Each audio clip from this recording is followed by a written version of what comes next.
Yes, so I think one of the things you will notice about the network is always how we defer to our elders. We always seek their guidance, you always hear from them. And one of them just spoke and made 2 points.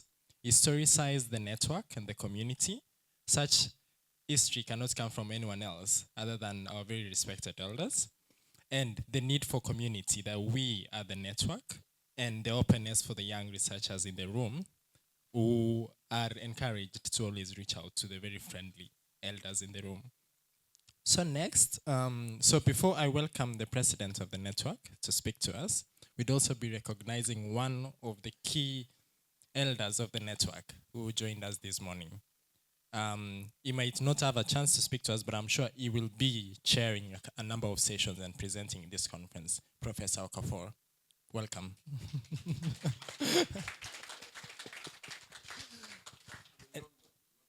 Um, um, Kenyans would like to define Gen Z and millennial. But besides the point, this conference would not have been successful without the work of one wonderful lady, our president. Please let us welcome Dr. Titilayo Adebola.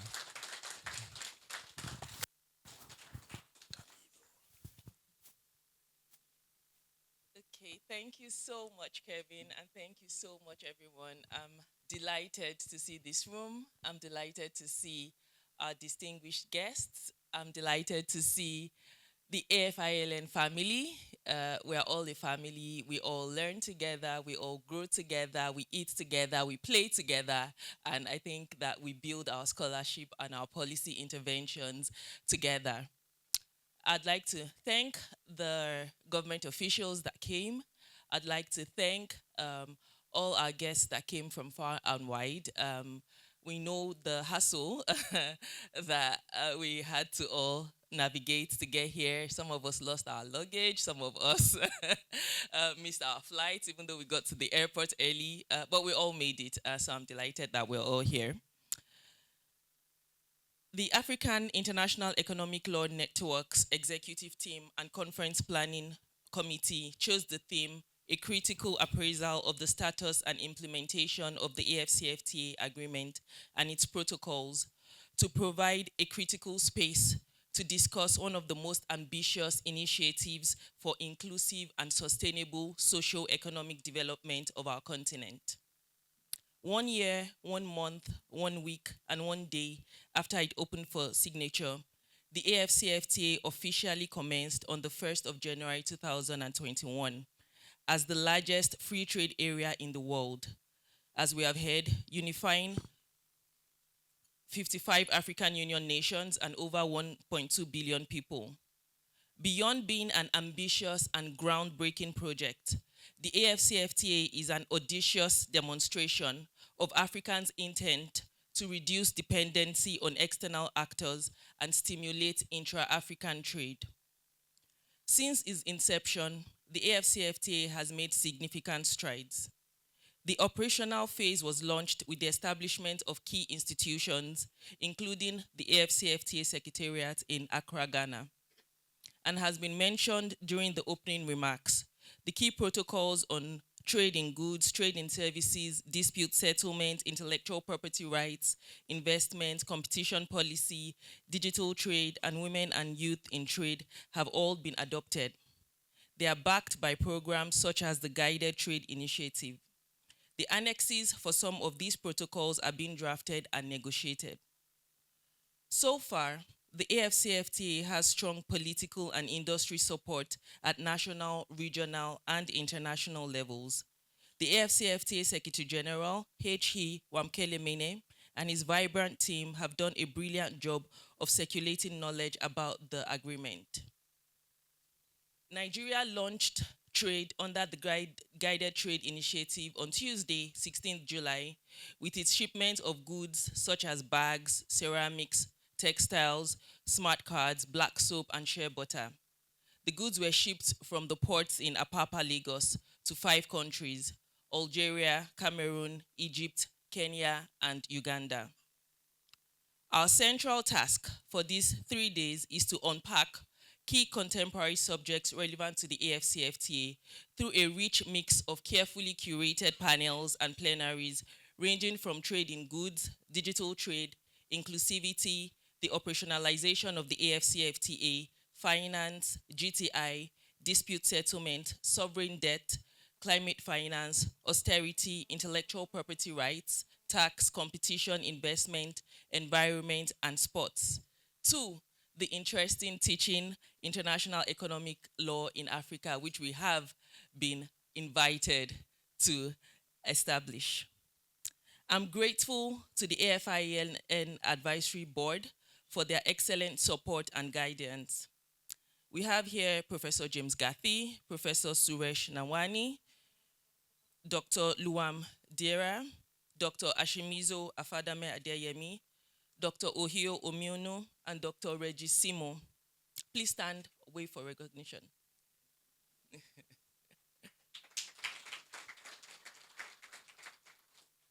Dr. Jumoke Oduwole sends her warm regards. She was scheduled to be here but had an unavoidable work conflict. She's actively involved in the implementation of the AfCFTA in Nigeria. I sincerely thank the wonderful AfIELN executive team. Could you please stand? This is our collective work. So Sotang, Regis, Susie, Harrison, our proficient editor-in-chief, who is responsible for the newsletters that Professor Gatti talked about. I'd like to thank the conference planning committee, Ashimizo,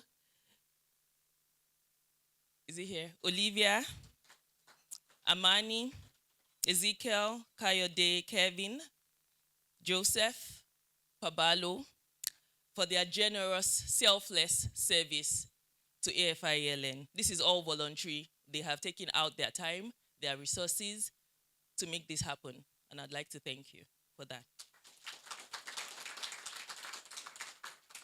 I'm actually very proud of our young colleagues for the way they have owned this network.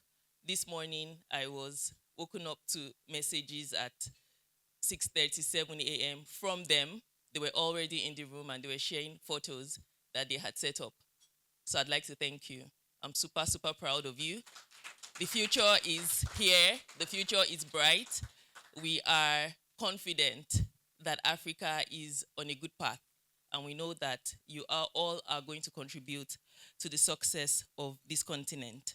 I thank our hosts, the Tanzania Trade and Investment Coalition, who helped with everything that we needed to get done on ground. There were numerous trips all around Tanzania, from immigration to our venue, to the market to get our beautiful souvenirs.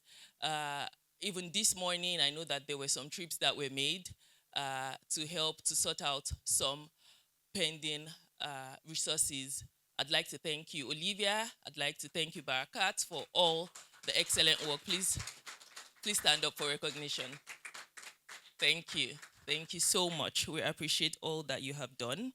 I thank our partners and sponsors, the Open Society Foundations, the Society of International Economic Law, University of Aberdeen, Afronomics Law, and the African Sovereign Debt Justice Network. I'd like to thank our invited guests from government.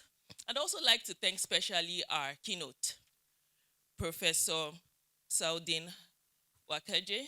We're going to hear from him in a bit. I'd like to thank you for your warmth and your heart of collaboration. We are new friends, but I know that we're going to walk on this path for a long time. I look forward to your brilliant keynote. I've had a sneak peek at it, and I'm delighted that you are part of the AfIELN family. As Walimu Julius Nyere aptly notes, intellectuals have a special contribution to make to the development of our nation and to Africa.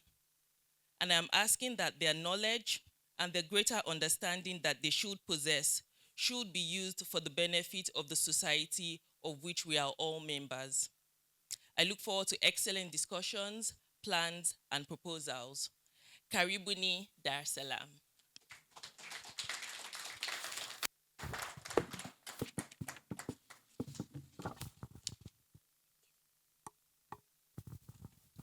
Yes.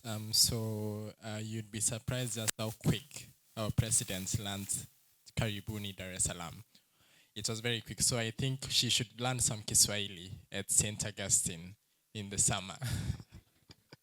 So yes, now we are going to hear from our conference chair, Dr. Regis Timo, on the modalities of the conference and any more information from the conference planning desk. Welcome, Regis.